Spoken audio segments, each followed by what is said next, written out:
Discussion வந்து ஒரு பெரிய ஹாப்பி மூமெண்ட்டாக இருக்கும். இதில் பெருசாக வந்து கருத்து சொல்கிறேன்னு சொல்லிட்டு சண்டை போட்டு பேப்பர் தூக்கி அதெல்லாம் கிடையவே கிடையாது. அந்த மாதிரி சீனே கிடையாது. ரொம்ப ஜாலியாக ரிலாக்ஸ்டாக இருக்கும். நீங்கள் என்ன சொன்னாலுமே 10 நிமிஷம் 10 நிமிஷம் ஃபுல்லாக கேட்பாரு. அதுக்கப்புறம் ஃபுல்லாக அனலைஸ் பண்ணுவார்.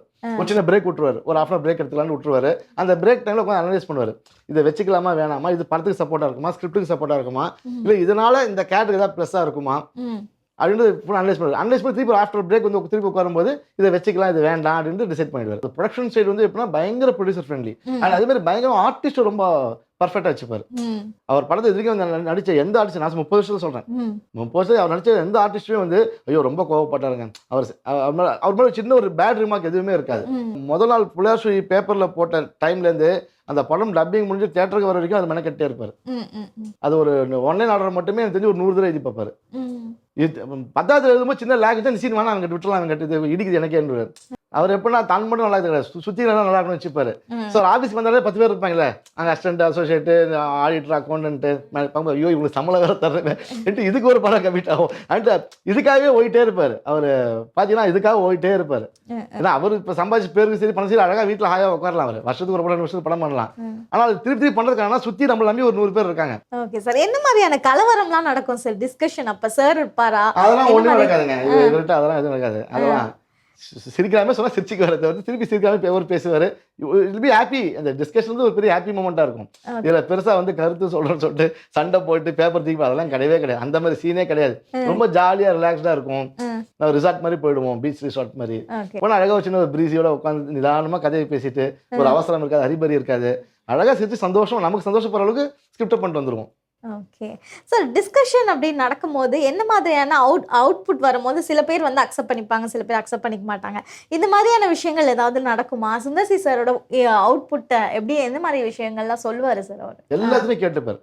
எதுவுமே சொல்லாத ஸ்டாப் பண்ணுறதோ அதெல்லாம் கிடையாது. நீங்கள் என்ன சொன்னாலுமே 10 நிமிஷம் 10 நிமிஷம் ஃபுல்லாக கேட்பார். அதுக்கப்புறம் ஃபுல்லாக அனலைஸ் பண்ணுவார்.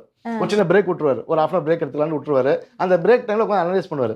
இதை வச்சுக்கலாமா வேணாமா, இது படத்துக்கு சப்போர்ட்டாக இருக்குமா, ஸ்கிரிப்டுக்கு சப்போர்ட்டாக இருக்குமா, இல்லை இதனால இந்த கேரக்டருக்கு ஏதாவது ப்ளஸ்ஸாக இருக்குமா அப்படின்னு ஃபுல் அனலைஸ் பண்ணுவார். அனலைஸ் பண்ணி திருப்பி ஆஃப்டர் பிரேக் வந்து திருப்பி உட்காரும்போது இதை வச்சுக்கலாம் இது வேண்டாம் அப்படின்னு டிசைட் பண்ணிடுவார். எல்லாமே அங்கே சிங்கிள் மேன் டிசிஷன் தான்.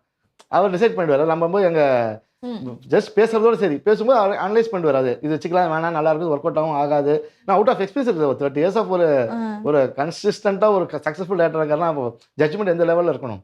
இந்த 30 years ஸ்பேன் அவருடைய டைரக்ஷன் லைஃப்பில் வந்து பார்த்தீங்கன்னா வந்து மதகத ராஜாவோட ப்ரெஸ் மீட்டில் இப்போ அண்மையில் அவர் வந்து சொன்னார், இந்த மாதிரி டாப் 10 டேரக்டர்ஸில் என்னுடைய பேர் இருக்க மாட்டேங்குது அப்படின்னு சொல்லிட்டு. அதை பற்றின உங்கள் கருத்து என்ன சார்? இல்லை, ஏன்னா ஆல்வேஸ் டாப். அது இது டாப் 10ல் வரணுன்ற அவசியம் அவர் கிடையாது. எனக்கு always in top of heart. இது அவர் படங்கள் பார்க்குற அத்தனை பேருக்குமே அவரை பிடிச்சிடும். இப்போ நான் அன்றைக்கி நாளில் பார்த்துருக்கேன். நீங்கள் ஏதோ ஒரு படம் இப்போ எனி மூவி எடுத்துங்களேன், ஏதோ டேரக்டர் பேர் சொல்லுவாங்க, இல்லை அந்த ஹீரோ பேர் சொல்லுவாங்க. அந்த ஹீரோ பேச டிக்கெட் வாங்குவாங்க.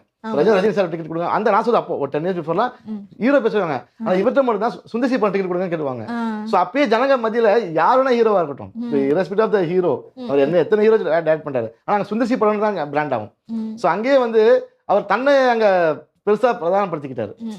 அது அவரோட ஸ்டாம்ப். அது சுந்தர்சி அதுவே பெரிய அச்சீவ்மெண்ட் தானே. Is top of all. அதில் நம்ம என்ன நீங்கள் சொல்ல டாப் 5 டாப் 10 டைஸ் பண்ணால் அவங்களாம் ஒரு என்ன சொல்கிறது, ஒரு 10-15 years கழிச்சு ஒரு சின்ன ஒரு டவுன்ஃபால் வரும். அந்த டாப் 5ங்கிறது மாறிட்டே இருக்கும், கன்சிஸ்டண்டாக இருக்காது. 30% இப்போ நீங்கள் எடுக்கலாம். டாப் 5 டேரக்டர்ஸ் நீங்கள் எடுங்க. நீங்கள் 2000 எடுத்த டாப் 5 டேரக்டர்ஸ் 2010 இருக்க மாட்டாங்க. 2010 டாப் 5 டேரக்டர்ஸ் 2020 இருக்க மாட்டாங்க. 2020 இந்த டாப் 5 டேரக்டர்ஸ் 2024 இருக்க மாட்டாங்க. அது உங்களுக்கு ஏரியா மாறும். ஆனால் இவருக்கு எப்பவுமே பர்மனன்ட் பொசிஷன். இவர் என்ன வேணா பண்ணலாம். ஒரு லைசன்ஸ் கொடுத்துட்டாங்க. நீங்கள் லாஜிக் தாங்க பார்க்கல, சிரிக்கலை போகிறோம். நீங்கள் என்ன காரில் பறந்து வாங்க நாங்கள் பார்க்குறோம். அவருக்கு ஒரு நல்ல லைசன்ஸ் கொடுத்து வச்சிட்டாங்க. ஸோ இவர் அந்த டாப்பிக்கில் வரணுன்ற அவசியம் இல்லை. Is always top of top. அவ்வளோதான் என்னை பொறுத்த வரைக்கும். ஓகே, என்னதான் அவர் வந்து அவனிலேயே படம் பண்ணாலும் மற்ற ப்ரொடியூசர்ஸும் வந்து சொல்கிறதுனா ப்ரொடியூசர்ஸ் ஃப்ரெண்ட்லி ஒரு டேரக்டர்னா இவர் தான். பட்ஜெட் ஏதோ ஒன்றுனா அந்த டைமுக்கு என்ன எடுத்து முடிக்க முடியுமோ அதை மாற்றி எடுப்பார் அப்படின்னு சொல்லிட்டு. ஸோ அதை பற்றின கருத்து என்ன சார்? இந்த மாதிரி நீங்கள் ஒர்க் பண்ண படங்களில் என்ன மாதிரியான விஷயங்கள் வந்து மாற்றி எடுத்தார்? இல்லை, நிறைய விஷயங்கள். அது ப்ரொடக்ஷன் சைடு வந்து எப்படின்னா பயங்கர ப்ரொடியூசர் ஃப்ரெண்ட்லி. அண்ட் அதே மாதிரி பயங்கர ஆர்டிஸ்ட் ரொம்ப பர்ஃபெக்டாக வச்சுப்பார். அவர் படத்தை இது வரைக்கும் நடித்த எந்த ஆர்டிஸ்ட், நான் 30 வருஷம் சொல்கிறேன், 30 வருஷம் அவர் நடித்த எந்த ஆர்டிஸ்ட்டுமே வந்து ஐயோ ரொம்ப கோவப்பட்டாருங்க, அவர் மேலே சின்ன ஒரு பேட் ரிமார்க் எதுவுமே இருக்காது. அதேமாதிரி ப்ரொடியூசர் செய்யணும், பயங்கர ப்ரொடியூசர்ஸ் டைரக்டர். இப்போ நம்ம ஸ்கிரிப்டுக்காக பேசும்போது இங்கே ஒரு 1000 பேர் வேணும், 2000 பேர் வேணும், ஸ்கிரிப்டாக பேசி கிராண்டடாக பேசி கதை சொல்லி எல்லாம் ஓகே பண்ணாலுமே அங்கே போகும்போது அவங்களோட அன்னைக்கு டேட்டு கிடைக்கல, 500 கிடைக்கலாம், சரி பண்ணிக்கலாம், மல்டிபிள் பண்ணிக்கலாம், பேக்கில் இது பண்ணி சிஜி பண்ணிக்கலாம், விடுங்க பார்த்துக்கலாம். அப்படின்ட்டு அவர் அது மாதிரி கொஞ்சம் எல்லாரையும் என்ன சொல்றது அட்ஜஸ்ட் பண்ணி பட் ஆனால் மைண்டில் இருந்து கண்டிப்பாக எடுத்துருவாரு. அதில் காம்ப்ரமைஸ் பண்ணிக்க மாட்டார். அவரோட விஷுவலியோ சீனுக்கு என்ன தேவைப்படுதோ இல்லை அந்த கண்டென்ட் என்னவோ அதை காம்ப்ரமைஸ் பண்ணிக்க மாட்டார். மற்ற விஷயங்கள் எதுவும் வந்தாலும் அது அவுட் ஆஃப் திங் அது இருந்தாலும் ஓகே எல்லாத்தையும் ஓகேன்ற விஷயங்களை ஆப்வியஸாக காம்ப்ரமைஸ் பண்ணிப்பார். நீங்கள் அவரை பார்த்து வியந்த விஷயம் என்ன சார்? அவர் கொடுக்குற இன்புட்டில் இப்படியெல்லாம் யோசிப்பாங்களா ஒரு மனுஷன் அப்படின்னு சொல்லிட்டு திங்க் பண்ணுறோம். ஏன்னா நாங்கள் டெய்லி மெனக்கெட்டே இருப்பாரு. இப்போ ஸ்கிரிப்ட் நம்ம ரெடி பண்ணுறோம், ஒரு சீன் பேசுகிறோம், டிஸ்கஷனோட நம்ம முடியும். டைலாக் எழுதுமோ டைலாக் மட்டும் தான் எழுதுவோம். பட் அவர் அப்படி கிடையாது. இந்த முதல் நாள் புள்ளையார் பேப்பரில் போட்ட டைம்லேருந்து அந்த படம் டப்பிங் முடிஞ்சு தியேட்டருக்கு வர வரைக்கும் அது மெனக்கெட்டே இருப்பார். அது ஒரு ஆன்லைன் ஆர்டர் மட்டுமே எனக்கு தெரிஞ்சு ஒரு 100 தடவை எழுதி பார்ப்பாரு. பத்தாவது எழுதும்போது சின்ன லேக் தான் சீன் வேணா அவங்க விட்டுலாம் அவங்க கட்டு இடிக்குது எனக்கே அது அங்கே லேகே வருது வேணான்னு அது எழுதி அந்த ஆன்லைன் ஆர்டர் எழுதி பார்த்துட்டே இருப்பார்.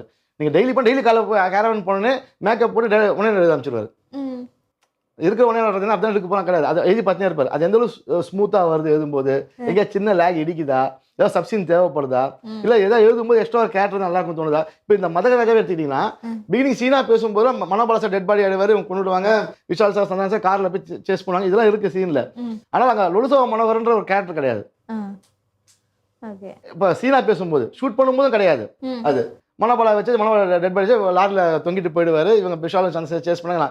திடீர்னு முந்தின நாள் சொல்கிறாரு, மிக இந்த காரில் எப்படி ட்ராவல் பண்ணுவாங்க அவங்கன்னா, சரி ஓரம் நிற்கிற கார் திருட்டு போயிட்டாங்க சிக்கன் தானே சார் பேசுவோம்ல, வேண்டாங்க நல்ல மொமெண்ட் அந்த இடம் அங்கே ஏதோ ஒரு காமெடியில் போடுவோம், அந்த சின்ன ட்ராவலர் 2 நிமிஷம் ஜாங்க சிரிப்பாங்களா, அதை ஏதோ பஞ்சு போடுவோம் அதுக்குன்ட்டு நைட்டோட பேசி லொலுசா மன்னர் ஃப்ளைட்டை போட்டு வர வச்சோம் மணக்கால் ஹைதராபாத் ஷூட்டிங்கு. அவர் வந்து ரூம் கூட போல ஏர்போர்ட் வரைக்கும் நேராக ராமோஜி வந்துட்டார். வந்துட்டு அங்கேயே சீன் ஷூட் பண்ணோம் மனோகர் சார்.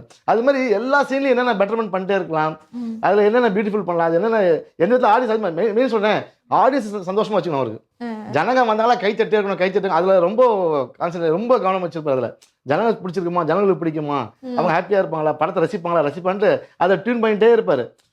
அது முதல் நாள் பேப்பர்லேருந்து நான் சொல்லி ரிலீஸ் வரைக்குமே டப்பிங்கில் கூட என்னென்ன பெட்டர்மெண்ட் பண்ணலாம், இந்த பஞ்சஸ் எழுதும்போது சில பஞ்சஸ் எழுதிருப்போம், அது 2 எடிட்டிங்கில் பார்க்கும்போது நமக்கே இது கொஞ்சம் ஸ்டேல் ஆகும்ல. அவர் கேட்டுட்டு இது பெட்டர்மெண்ட் டப்பிங்கில் வேற மாற்றி விட்டுருங்க அண்டு வேற மாற்றி டக்குன்னு டப்பிங்கில் வந்து அது மாதிரி ஒரு படத்துக்கு என்ன மேக்ஸிமம் அது பெட்டர்மெண்ட் பண்ணிட்டே இருக்குமோ அதை பெட்டர்மெண்ட் பண்ணிட்டே இருப்பார். சார் ஒரு டேரக்டர் வந்துட்டு ஒரு 2-3 படம் அப்படின்னும் போது அப்படியே நல்லா போயிட்டே இருக்கும். 4வது படம் வரும்போது அந்த படம் நாங்கள் பார்க்கும் போதே அவர் ஏதோ டயர்ட் ஆகிட்டாருன்ற ஒரு ஃபீல் வரும். ஆனால் இவரோட படம் பார்க்கும்போது அந்த ஃபீலே இருக்காது ஒவ்வொரு படங்கள்லையும். ஸோ அந்த சஸ்டைனபிலிட்டி எப்படி சார் அவர்கிட்ட? டயர்ட் ஆக மாட்டார், அவ்வளோதான், அதான் மெயின். இன்னொன்று என்ன, அவர் கமிட்மெண்ட்ஸ் அவர் எப்படின்னா தான் மட்டும் நல்லா இருக்குது, சுற்றி நல்லா இருக்கணும்னு வச்சுப்பாரு. ஸோ ஆஃபீஸ்க்கு வந்தாலே 10 பேர் இருப்பாங்களே, அங்கே அசிஸ்டன்ட், அசோசியேட்டு, ஆடிட்டர், அக்கௌண்டன்ட்டு, ஐயோ இவங்களுக்கு சம்பளம் வேறு தர்றேன் இதுக்கு ஒரு படம் கமிட் ஆகும் அண்ட் இதுக்காகவே ஓடிட்டே இருப்பார். அவர் பார்த்தீங்கன்னா இதுக்காக ஓடிட்டே இருப்பார். ஏன்னா அவர் இப்போ சம்பாதிச்சு பேருக்கு சரி பணம் சரி அழகாக வீட்டில் ஹாயாக உட்காரலாம், அவர் வருஷத்துக்கு ஒரு படம் 2 வருஷத்துக்கு படம் பண்ணலாம். ஆனால் திருப்பி பண்ணுறதுக்கான சுற்றி நம்மளை நம்பி ஒரு 100 பேர் இருக்காங்க, அவங்களுக்கு ஒரு ரொட்டீனாக வேலை கொடுத்துட்டே இருக்கணும்ட்டு அவர் அதெல்லாம் ரொம்ப பார்ப்பார். வெரி என்ன சொல்றது, எல்லார் ஃபேமிலியும் தன் ஃபேமிலி ட்ரீட் பண்ணிப்பாரு. Okay sir. சார் ஒரு காம்போ அப்படின்னா வந்து எல்லா ஹீரோஸ் கூடயும் பண்ணியிருக்காரு, எல்லார் கூடயும் ஒரு சூப்பரான ஒரு காம்போ இருக்குது. உங்களுக்கு பிடிச்ச காம்போ சுந்தர்சி சாரோட இந்த காம்போ எனக்கு ரொம்ப பிடிக்கும், இதில் ரொம்ப அதிகமாக பண்ணது யாருன்னா சந்தானம் சார் விஷாலும் மட்டும்தான். இந்த விஷால் சார் பார்த்தீங்கன்னா மதகராஜா ஃபர்ஸ்ட் ஆரம்பித்தோம், அப்புறம் ஆம்பளை பண்ணாங்க, அப்புறம் ஆக்ஷன் 3 பண்ணோம். சந்தானம் சாரோட கலகலப்பு, தீயா வசிகுமார், ஆம்பளை, லைனாக சந்தானம் சார் அரண்மனை 1 வரைக்கும் அவ்வளோ ட்ராவல். ஸோ நிறையா பண்ணது யாருன்னா இவங்க 2 பேர் தான். ஸோ அதுவே டேரக்டோடைய என்ன சொல்றது அந்த வேவ்லென்த் தெரிஞ்சிடும் நமக்கு. ஓகே. ஆரம்பத்தில் கார்த்திக் சார் இருந்த மாதிரி இப்போ விஷால் சார் சந்தானம் நல்லா டியூன் ஆயிட்டாங்க டேரக்டருக்கு. Okay sir. இப்போ சந்தானம் சாரும் வராரு அப்படின்னா அவருடைய இன்புட் சில விஷயங்கள்லாம் கொடுப்பார்ல, அதை எப்படி சார் அவர் ஏற்றுப்பாரா? எப்படி வச்சுப்பாரு ஆர்டிஸ்ட் சொன்னேன், ஆர்டிஸ்ட் ரொம்ப கம்ஃபர்ட் வச்சுப்பாரு. அவங்க என்ன சொன்னாலே ஃபர்ஸ்ட் அவங்க பேச விட்டு அந்த அனலைஸ் பண்ணிப்பாரு, இது சீனுக்கு தேவையா, இது அந்த கண்டென்ட்டை தூக்கி விடுமா, இதனால எக்ஸ்ட்ரா ஒரு கைத்தல் கிடைக்குமான்னு அதை பார்த்துட்டே இருப்பார். இருந்துச்சுன்னா கண்டிப்பாக அலோவ் பண்ணுவார். சந்தானம் சார் பயங்கரமான உழைப்பாடு. அவர் வந்து சாதாரண மற்ற காம்பினேஷன் மாதிரி இல்லையா, அவரும் வந்தாலும் நிறைய இன்புட்ஸ் போட்டே இருப்பார் சந்தானம் சாரும். அது ரொம்ப இன்ட்ரெஸ்டிங்காக இருக்கும் ஸ்பாட்டில். ஏன்னா அவர் ஒரு பஞ்ச் போடும்போது அதை தாண்டி நம்ம ஒரு பஞ்ச் பண்ணணும், நாம ஒரு பஞ்ச் சொல்லி அந்த பஞ்சை சந்தானம் ஏற்றுக்குவார். இதனால வெங்கட் இது வச்சுக்கலான்னு பாரு. ஸோ அந்த ஒரு ஃப்ரெண்ட்லி ஜோன் வந்துடும் உங்களுக்கு உள்ள வந்தீங்கன்னா எல்லாருக்கும் அட்மோஸ்டர்னா இவர் படத்தில் மட்டும் இது நம்ம படம்ன்ற எண்ணம் வந்துடும். இப்போ நீங்கள் மற்ற டேரக்டர் ஒர்க் பண்ணுற ஆர்டிஸ்ட் பார்த்தீங்கன்னா டேரக்டர் சொல்கிறாருப்பா கேமரா அங்கே நிற்க சொல்கிறாரு அண்ட் அவங்களுக்கு அந்த அட்டாச்மெண்ட் எந்த அளவு வரும்னு நமக்கு தெரியல. ஆனால் இவரோட ட்ராவல் பண்ணதான் சொல்கிறேன், இவர் படத்தில் இருக்கிற ஆர்டிஸ்ட் எல்லாருக்குமே இது நம்ம படம்ன்ற எண்ணம் வந்துடும். சார் இது ஒன்று பண்ணலாம், இப்படி பண்ணலாமா சார், இல்லை ஏற்றுப்பாரு, அதை இது நல்லா இருக்கலாம் வச்சுக்கலாமே பாரு இவரும், இல்லை ஜி இப்படி மாற்றி பண்ணுங்க, இது நல்லா இருக்கும் பாரு அவங்க ஏற்றுக்குவாங்க. இதில் ஒரு இன்ட்ராக்ஷனாகவே வந்து பார்த்தீங்கன்னா உங்களுக்கு எல்லாருக்கும் மனசுக்குள்ள தான் டேரக்டரா நம்ம பண்றாது அப்படின்ற எண்ணம் வர வச்சிருவார் எல்லாருக்கும். ஓகே.